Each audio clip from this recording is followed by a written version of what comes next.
जमात इस्लामी आज भरपूर एहतजाज करेगी इलेक्शन की धांधली के बारे में। आवाम को चाहिए कि इसमें जोग दर जोग शरीक हों ताकि आपकी राय भी उसमें शामिल होनी चाहिए। आप लोग जिस चीज़ में हिस्सा लेंगे तो उसके लिए आप कल हक रखते हैं कि उसके लिए आप अच्छा सोचें, अच्छा करें। ये आप लोगों के फ़ायदे की बातें हैं। अब रह गई बात कि इनमें से अक्सरियत कोई नहीं ले सका। मेरी नज़र में तो यूँ होना चाहिए कि चाहे 10 आदमी लड़ रहे हों, 10 में से 8 जो नीचे के हैं उन्हें रिजेक्ट कर दिया जाए और जो 2 टॉप पे रह जाएं उनका फिर मुकाबला किया जाए। मुकाबला करके उन्हें कहा जाए कि भाई तुम में से जो 51% ले जाएगा वो आके हुकूमत बना ले।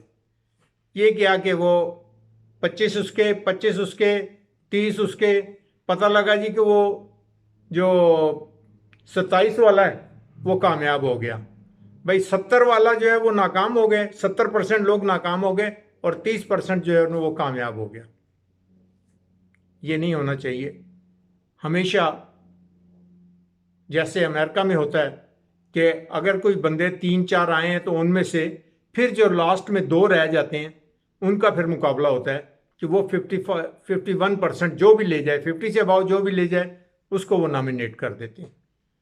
यही चीज़ होनी भी चाहिए।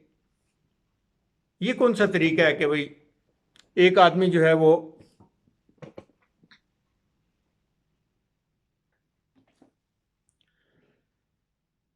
क्योंकि कोई भी वोटिंग जो है ना वो एक तरीकाकार लॉ के तहत जो है ना होना चाहिए।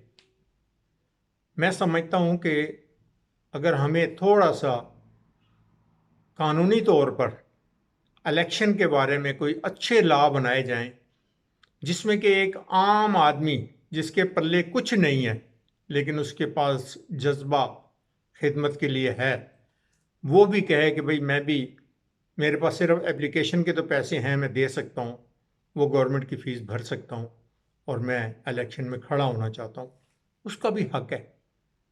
क्या वो दिल नहीं रखता? क्या वो पाकिस्तानी नहीं है? क्या वो एफर्ट नहीं कर सकता? या उसके पास दिमाग नहीं है? या उसके पास सूझबूझ नहीं है? सब कुछ है। तो ऐसा तरीकाकार कानून में होना चाहिए कि जिससे एक आम नॉर्मल आदमी जो है वो इलेक्शन लड़ के तो अपने आप को नॉमिनेट करवा सके। हमारे मुल्क में कानून इसलिए नहीं बनने दे। अभी आपने यही देखा ना, पहले तो यही चीज़ देखें कि हम थोड़ा सा सियासत में भी सूझबूझ रखते रहे हैं तो कभी ना कभी मार्केट की तरफ से भी जलसा जुलूस कर लेते थे। उसमें मुतालबा होता था कि बल्दियाती इलेक्शन करवाए जाएं इस्लामाबाद में, क्योंकि एक कानून किराएदारी एक्ट के तहत भी हम लोग बहुत से जलसे वगैरह करते थे, उसमें शामिल होते थे। और फिर उसके बाद बल्दियाती इलेक्शन तकरीबन मुतालबे के बाद 25 साल के मुतालबा करने के बाद फर्स्ट टाइम इलेक्शन हुए। वो हुए, अभी एक ही इलेक्शन हुए, उसके बाद दोबारा जो है वो 16 साल फिर इंतज़ार करना पड़ा। और जिस दिन दिसंबर को इलेक्शन होने थे उस दिन 1 दिन 2 दिन पहले जो है इन्होंने पोस्टपोन कर दिए।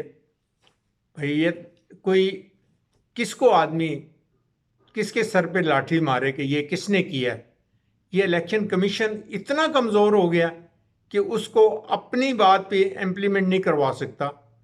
लेकिन क्या वजह है कि वो हुकूमत के ताबेदार होते हैं। अभी आज ही की बात भी कर लेता हूँ कि कराची में इस टाइम इलेक्शन कमीशन के लोग जो है ना वो बाकायदा प्रेस कॉन्फ्रेंस करके कह रहे हैं इतने खूबसूरत, इतने अच्छे, इतने मतलब वो तारीफ़ें कर करके वो पुल बांध रहे हैं कि ऐसे इलेक्शन हमने कभी ज़िंदगी में नहीं देखे, इतने मुश्किल और इतने अच्छे इलेक्शन। क्या बताएं अब आप लोगों के बारे में? कोई अच्छे लफ्ज़ तो इस्तेमाल करने से रहे। आपकी तारीफ़ किसी और लफ्ज़ में की जाए तो वो ख़ुद को नहीं अच्छा लगता। लेकिन अगर शर्म हो, पर शर्म है नहीं क्योंकि ग़ुलाम हैं ये लोग ना, ये असल में किसी के लिए काम कर रहे होते हैं। अपनी ज़ात के लिए तो इन्होंने बाद में फिर بڑھاپے میں جب جائے ان سے آپ 20 سال بعد تبصرہ کروائیں گے نا تو یہ پھر بعد میں بتائیں گے، لوگوں کو مشورہ دیں گے، نہیں یوں نہیں کرنا چاہیے تھا، وہ ہو گیا گزر گیا۔ بعد میں یہ فلاسفر بن جاتے ہیں اور یہ تعریفیں کرنا شروع ہو جاتے ہیں، نہیں جی قانون میں یہ چیز بھائی او عقل کے پیدل لوگوں، جس ٹائم تم ہو آج ہمت کر لو، آج ہمت کرو گے تو کل تمہارے بچوں کے کام آئے گی، تمہارے اس نسل کے کام آئے گی، تمہارے اس ملک کے کام آئے گی، تم بھی سرخرو ہو کے کم مرنے کے قابل ہو جاؤ گے۔ مرتے ہوئے کم سے کم تمہیں افسوس تو نہیں ہوگا نا کہ ہم نے کوئی اچھا کام نہیں کیا تھا۔ آپ وہ دیکھیں نا، کہتے ہیں کہ پہلے جیسے مثال دی گئی تھی کہ مرغی کو کسی نے، مالک نے کہا کہ میں تجھے ذبح کر دوں گا، مرغے کو کہا کہ میں تجھے ذبح کر دوں گا اگر تو نے کل سے اذان دی۔ اس نے کہا یار یہ تو اچھا کام تھا میرا، تو یہ تو اس نے منع کر دیا، چلو موت آ رہی ہے، چلو موت سے تو بچنا چاہیے۔ اس نے اذان نہیں دی، دوسرے دن دیکھا، اس نے کہا ہاں تم نے اذان تو نہیں دی پر تم نے پر جو ہے نا وہ پھڑپھڑائے تھے، تو اگر کل تم نے پر بھی پھڑپھڑائے اور اذان دی تو میں تمہیں ذبح کر دوں گا۔ اس نے دوسرے دن دوسری بات پہ بھی عمل درآمد کر لیا۔